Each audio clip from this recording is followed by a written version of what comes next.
So here's a question I get all the time. How much should I be spending on my marketing? And yeah, there's an easy answer, but there's a much more complicated, nuanced answer, ultimately more sophisticated than me just giving you a number. We're going to cover all of that. We're going to understand what marketing is, how we actually should be going about our marketing. If we're talking about what marketing is, we're going to also talk about what marketing is not. And then yes, I'm going to show you, teach you how to arrive at a number. How much should you be spending each and every month on marketing? We're going to cover all that today on Restaurant Strategy. There's an old saying that goes something like this. You'll only find three kinds of people in the world. Those who see, those who will never see, and those who can see when shown. This is Restaurant Strategy, a podcast with answers for anyone who's looking.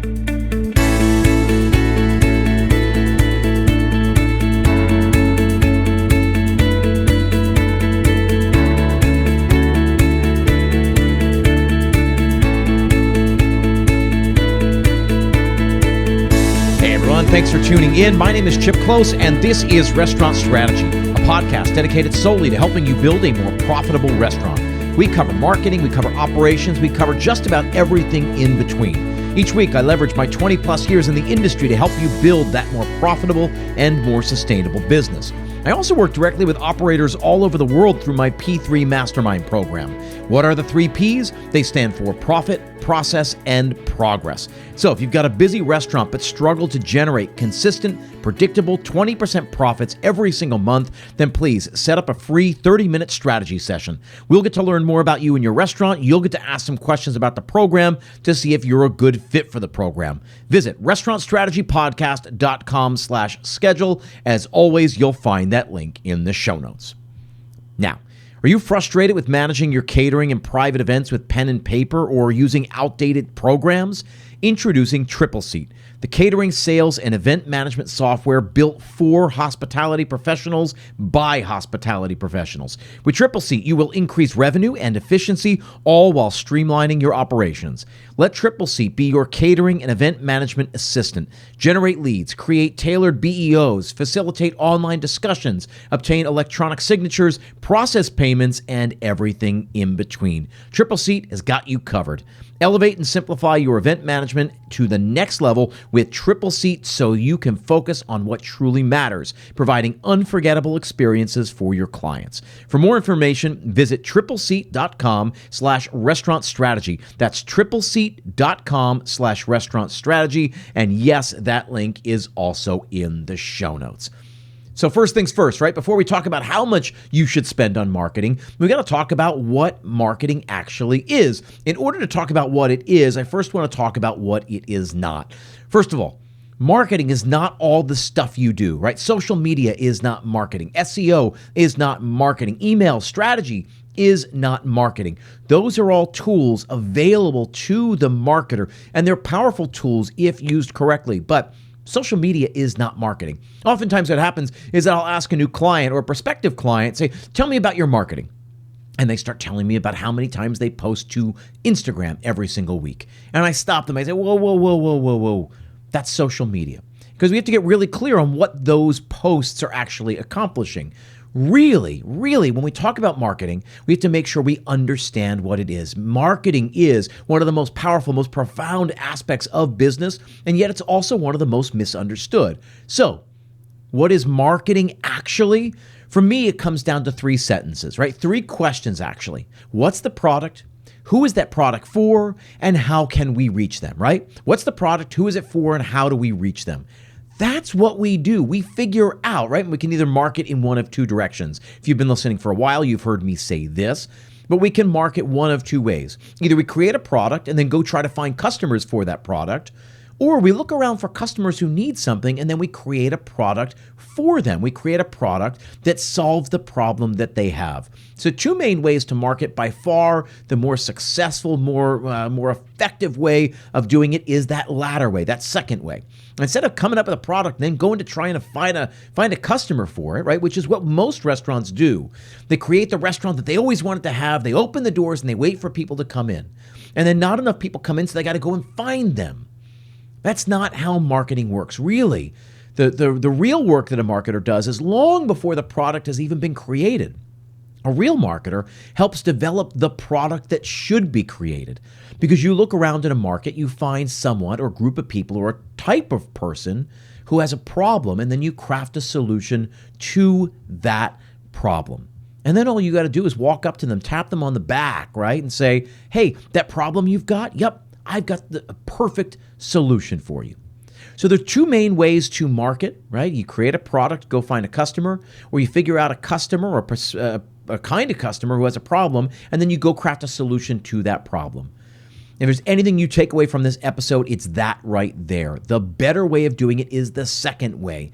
Figure out who's got a problem that you can solve, who has a problem that you are uniquely qualified to solve. That's how you create a restaurant that actually needs to be in existence. You create a product that is actually key to the community. So, what is marketing? It's just those three questions. What's the product? Who is it for? And how do we reach them? So if you figure out, before you create a product, you got to figure out who needs something and then craft a solution to their problems. Then if you do that, then we spend all of the rest of our time really on that third part, which is how do you reach them? And the way we reach customers or diners or potential diners is changing. It's certainly changed a huge amount over the last 10 or 15 years as the internet has exploded. The way that we attracted customers 10 years ago, 30 years ago, 50 years ago, 100 years ago is wildly different than what we do now. So we spend all of our time on that third question, but we can't begin that until we first figure out who our product's for and how it solves a key problem that they have. So again, how do we define marketing? It's just those three questions. What's the product? Who is it for? And then we figure out how to go reach them, right? So when we go about your marketing, you need a pretty consistent plan to figure out how to accomplish all the things you need to accomplish. And rather than focusing on all the stuff you need to do, in our industry, right, certainly it's gotten more complicated over the last many years. Everyone's so keen to tell you what you should be doing. Oh, you got to be doing this, you got to be doing that, right? You got to be sending at least one email a week. You got to be doing social media. Make sure you're on TikTok. Oh, you should be using SMS text. Oh, have you done direct marketing? Have you? All of those are tools that can be quite effective in trying to acquire new customers or trying to convince people to come back, to remind them who you are. All of those will work and can work. But if you just think about all the stuff you have to do, you're going to be on a hamster wheel. Instead, I want to urge you to think about what you need to happen. In order to introduce this, I'm going to introduce you to a framework that I've developed. I developed it years ago. I use it with my clients all the time. I call it the triangle principle. It's a marketing triangle. There are three sides to a triangle, three sides to marketing, I think, your restaurant. You got to get people in, you got to get people back, and you got to get people talking. That's it. The three sides of the triangle are attraction, retention, and evangelism. How do you get people in? How do you get those people back? And how do you get those people talking? Right? And the key is we always work in reverse order, right? Because everyone always wants to talk about getting butts in seats. And so immediately they're thinking about how do we acquire new customers? But a butt is a butt is a butt. Go find people. They say it's cheaper to keep a customer than go find a new one. It's absolutely true. So what are you doing to get your people to go spread the word for you, to market for you? What are you doing to get your people to come back? Figure that out before you start finding new people. Because finding new people is time-consuming, it's inefficient, it's very expensive. Therefore, it's very hard to do. So if you spend all your time trying to get people in, they come into your flywheel, and if the rest of the wheel isn't spinning, they're going to come in, have a great meal, and leave. But if you've got a plan for getting them to go evangelize for you, to go tell everybody they know that they had such a phenomenal meal, well, then you're already ahead of the curve. You're going to be 50 yards downfield from all of your competitors. That's evangelism, right? I always say this to customers. I say, I'll say this to rooms filled with restaurant owners as well, right? So I go and I speak all over the world and I give various talks. And one of the things I always ask is, what's our most potent marketing tool available to us? And everybody raises their hands and I say, all together now. And they all say word of mouth. Yes, word of mouth is the most powerful tool we have. And so then I ask the crowd and I say, if it's the most powerful tool we have, and we know it is the most powerful tool available to us, why don't we have a plan for sparking word of mouth? Good food and good service is no longer enough. Nowadays, you need a plan. What are you specifically going to do to get someone to take a picture, take a video, to post that video, to leave a review, to go text their friends, to go tell their colleagues the next day at work? The only way you do that is by being deliberate about it, and there is no one way to do it. In fact, I always recommend all my clients come up with at least 10 to 20 ways of doing that, of sparking word of mouth. And that's evangelism.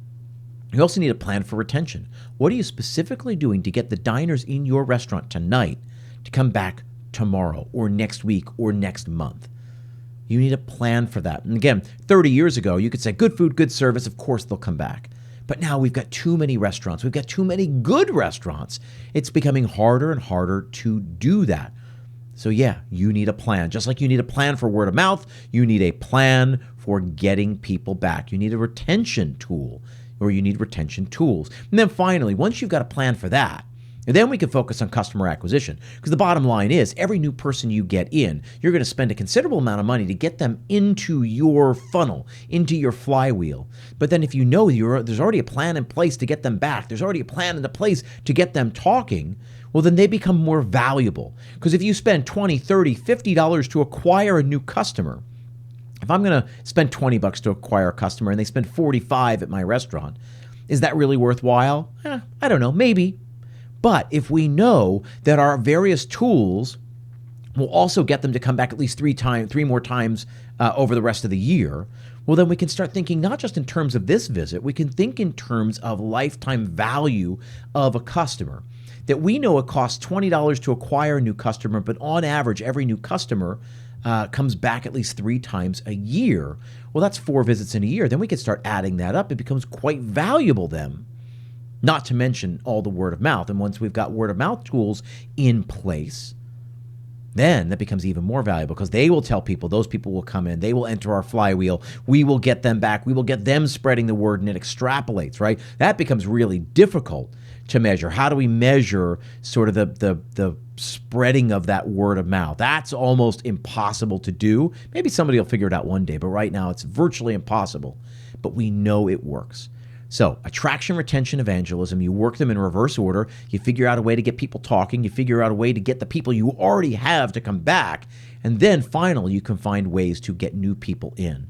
But then you already know you've got a plan to get them back. You got a plan to get them talking.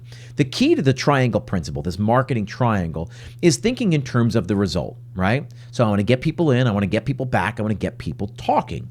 What happens then is you stop and say, what am I doing, or what can I be doing, or what should I be doing to get new customers in the front door? And there are specific, tangible, intentional things you do, you can take action on to make that thing happen. Guess what? Posting to your Instagram feed is not one of the things that will get new people in the door. It won't.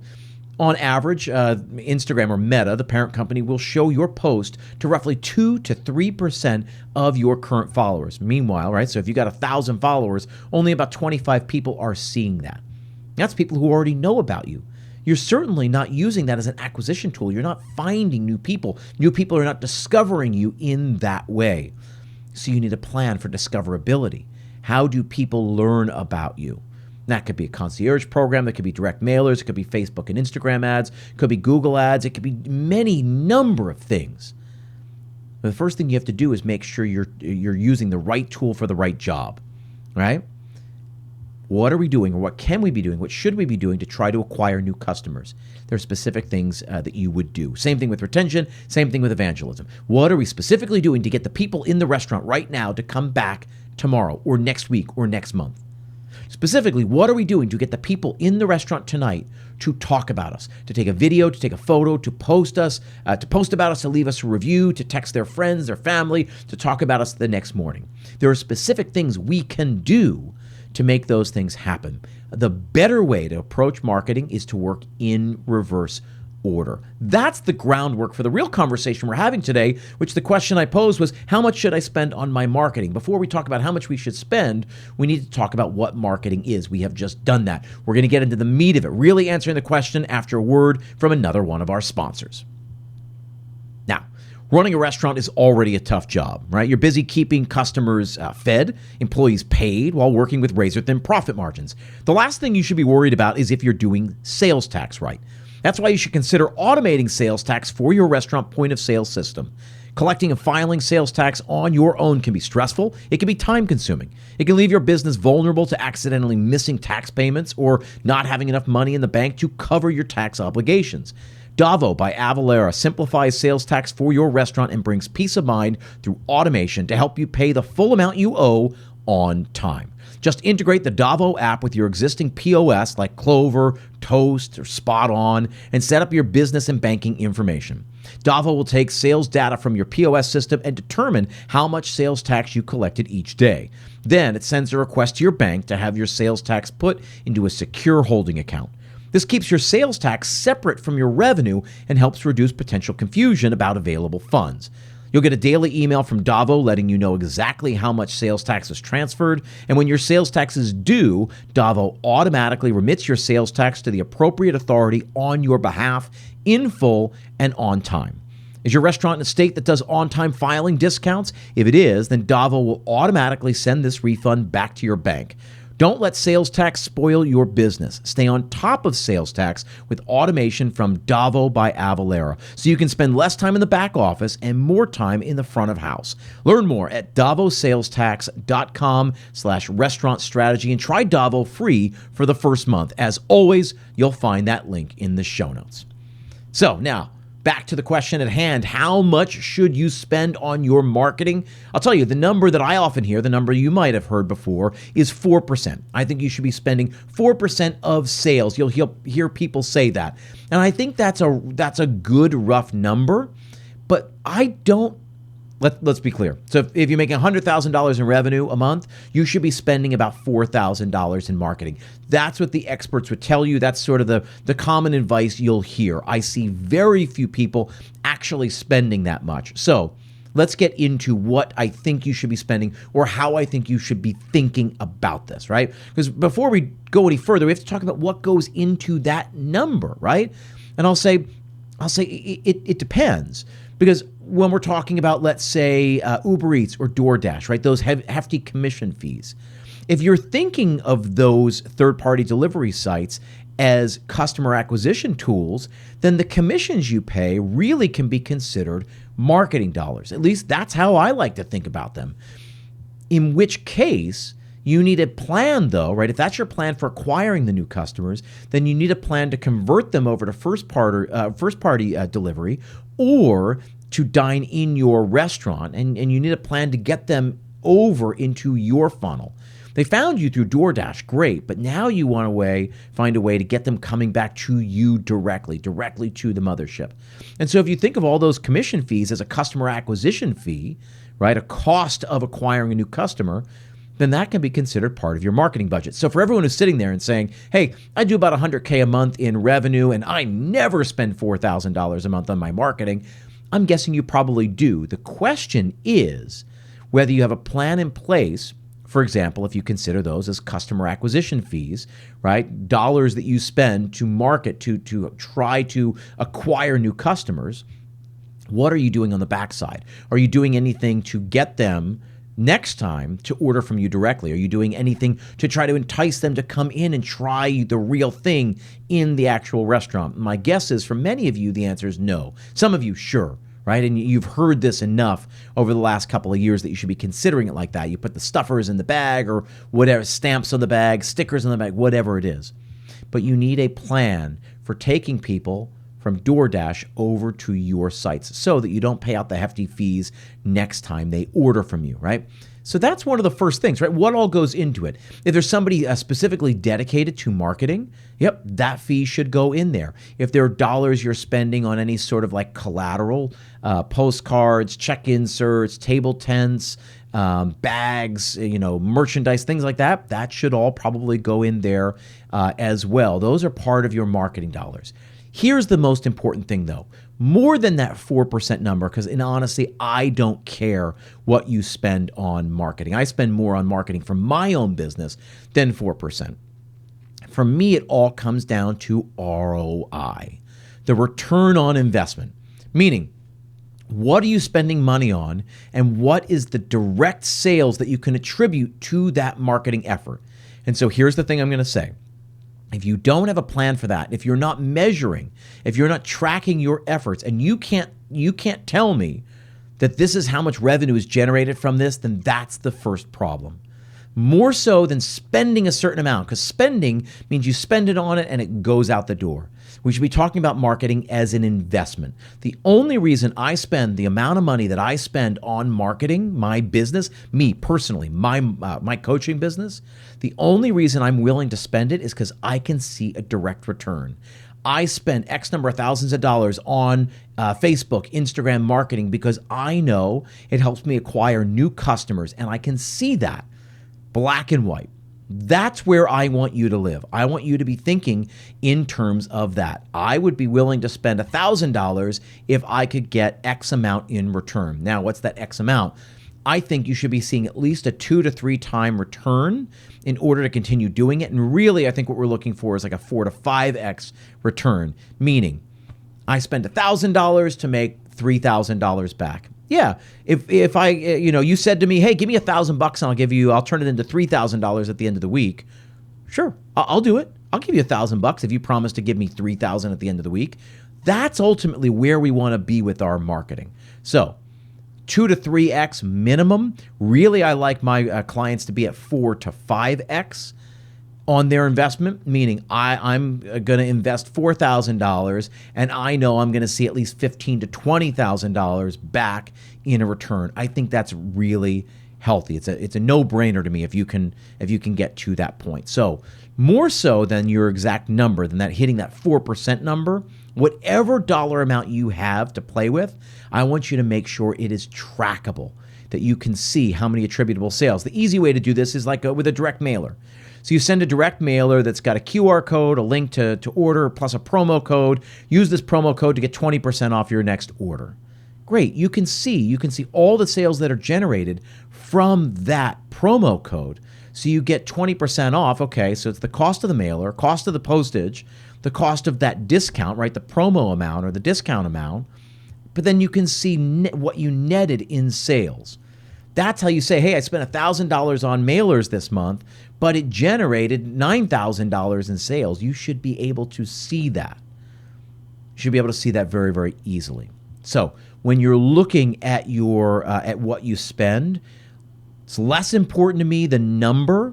It's more important to me that you can track the return, because once you find something that works, if you spent $1,000 and made $5,000 return, wouldn't you spend $2,000 to see a $10,000 return, or $3,000 to see a $15,000 return? Ultimately, that's where we're going. Now, here's the one thing I will say about that number. If you need a specific number, a 2%, a 3%, a 4%, an 8%, fine, put it in the budget. Whatever that number is, whatever you decide on, you keep it and you commit yourself to spending it every single month. Don't say, oh, well, it's a little bit tight this month, so I'm just going to not spend the rest of it because I need to save it. That is a fool's errand. It's not going to help you. It's actually counterintuitive. You think, oh, we're looking to pinch pennies. We're cutting costs. We're not going to spend all $4,000 of our marketing budget. We're not doing so well this month, and so we'll just only spend $2,000 and we'll save $2,000 of it. That's not how marketing works. That's not how marketing should work. Again, you should spend dollars that you can see a direct result from, and we can show you how to do it. So I talk about this all the time, the P3 Mastermind. It's one of the things we cover. We go over this in the Mastermind. If you need a more intentional way of thinking about your marketing, that's one of the big things that we cover in that program. Get in touch, restaurantstrategypodcast.com/schedule. Happy to set up a call with me or one of my coaches. We can chat with you about what we do. The bottom line, though, is you can certainly do this on your own. Make sure that there is a direct return on investment. I'm spending X number of dollars in order to make Y number of dollars. If you can do that, it will change everything in your business. So today we talked about what marketing is and what marketing is not, right? Marketing is wrapped up in those 3 questions. What's the product? Who is it for? How do we reach them? There's 2 different ways we market. We always do it the second way. We figure out who has a problem and we go create a product, a solution to that problem. Your product is your restaurant, is the experience that you provide. It's so key that you latch onto that. And then rather than thinking about all the stuff you need to do, you got to think about the things that you need to accomplish. And then what are the things that you do to accomplish that goal? When you take those 2 or 3 mindset shifts, it changes the way you approach your business, changes the way that you think about marketing your business, and ultimately it will change the returns that you see, the results you get from running your business. That's what I wanted to talk about today. Again, I always appreciate you guys being here. If you want to learn more about the P3 Mastermind, you know how to get in touch. restaurantstrategypodcast.com/schedule. The link is in the show notes. A lot of great restaurant podcasts out there. Tons you could be listening to. Trust me, it means a lot that you spend part of your week here with me listening to what I have to say. Appreciate you guys being here, and I will see you next time.